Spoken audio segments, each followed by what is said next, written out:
నా పేరు కాకి. నాకది మనుషులు పెట్టిన పేరు. అస్థిపంజరం ఇది నేను మనుషులకు పెట్టిన పేరు. ఎందుకో ఈ కథ చివరిలో మీకే అర్థమవుతుంది. నాకు 4 పిల్లలు.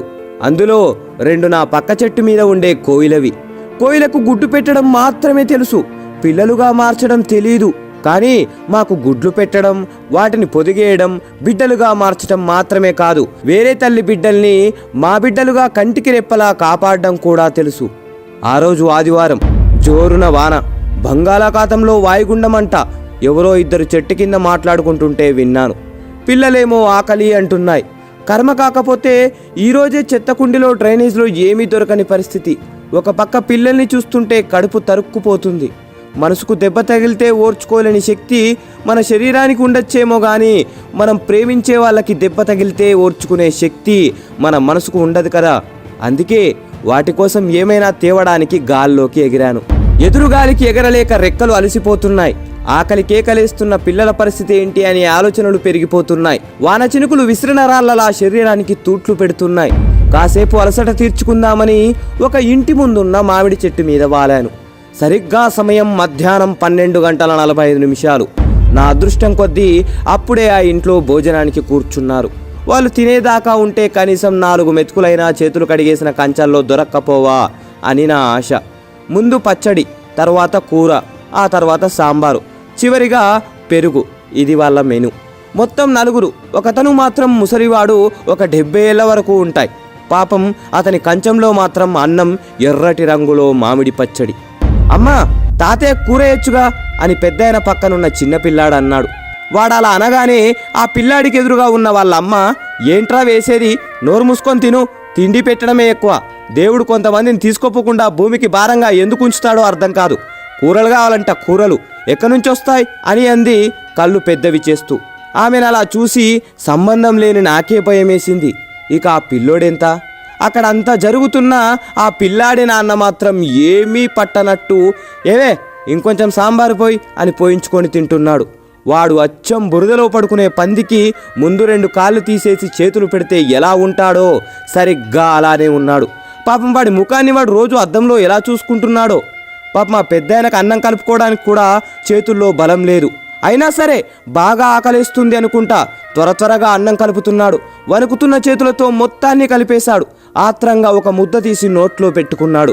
వెంటనే నీళ్లు తాగాడు. బాగా మంటగా ఉందనుకుంటా కంట్లోంచి నీళ్ళొచ్చాయి. ముఖం ఎర్రగా మారిపోయింది. ఎదురుగా ఉన్న నెయ్యి వైపు చూశాడు కానీ అడగడానికి ధైర్యం చాలట్లేదనుకుంటా. అలాగే ఉండిపోయాడు. అయ్యో ఎంత దారుణం! పాపం పెద్దాయన. వాళ్ళు తినడం అయిపోయింది. అందరూ లేచారు. ఆ పెద్దాయన కూడా చెంబులో నీళ్లు మొత్తం తాగేసి లేచి బయటకు వచ్చి చుట్టూ చూశాడు. అప్పుడు ఆయనకు నేను కనబడ్డాను. నా దగ్గరికి వచ్చి నా ముందు ఆ అన్నం పడేశాడు. ఒక్క క్షణం నా కంట్లో నీళ్లు తిరిగాయి. పెద్దాయనా, నీ ఆకలి తీరకపోయినా నా ఆకలి తీరుస్తున్నావు, నీ రుణం ఎలాగైనా తీర్చుకుంటా అని మనసులో అనుకొని నేను కొన్ని మెతుకులు తిని కొన్ని మెతుకులు గొంతున బట్టి గూటికి చేరి పిల్లల ఆకలి తీర్చాను. సరిగ్గా 26 రోజుల తర్వాత అనుకుంటా ఎప్పటిలాగే వేట కోసం ఏటి మీదుగా వెళ్తున్నా ఏటి ఒడ్డున ఎవరికో పిండం పెడుతున్నారు.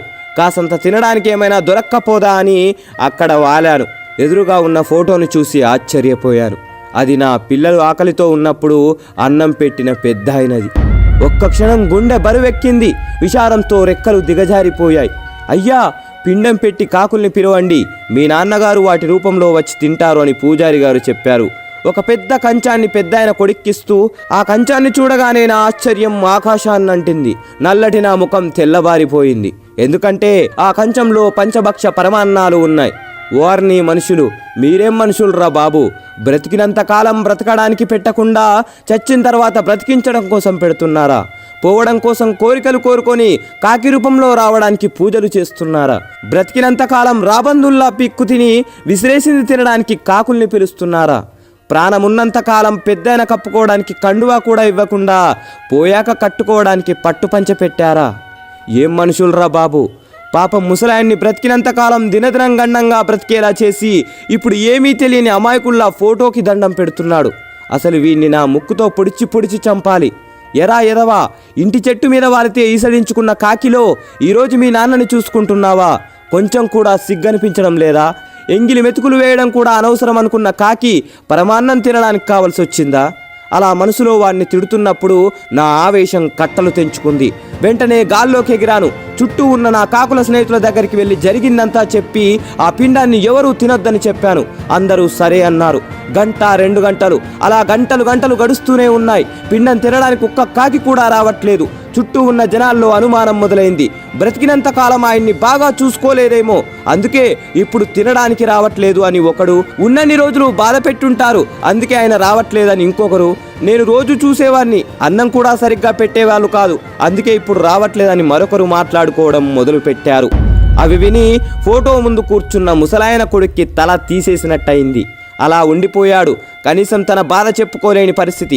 పరువు పోయినట్టు, ఏదో కోల్పోయినట్టు, బ్రతికున్నా చచ్చిపోయినట్టు అనిపిస్తుంది అతనికి. నా బిడ్డల ఆకలి తీర్చినందుకు ఆ పెద్దాయన రుణం ఇలా తీర్చుకున్నాను. ఈరోజు ఒక మంచి పని చేశా అనిపించి గర్వంగా గాల్లోకి ఎగిరాను.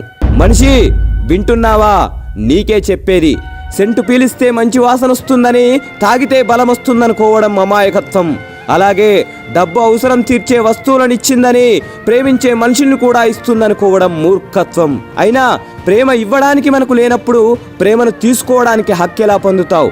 ఒక మనిషి గొప్పతనాన్ని అతను చేసిన పనులను బట్టో మంచిని బట్టో కాకుండా అతనుకున్న డబ్బును బట్టి నిర్ణయించే సమాజంలో బతుకుతున్నావు మనిషి. త్వరగా బయటపడు. చివరి మాట, కొన్ని కాకులు శరీరం నలుపవచ్చు కానీ మనసు మాత్రం తెలుపు. ఈ మాట కాకుల కంటే మనుషులకే ఎక్కువ వర్తిస్తుంది. జై హింద్.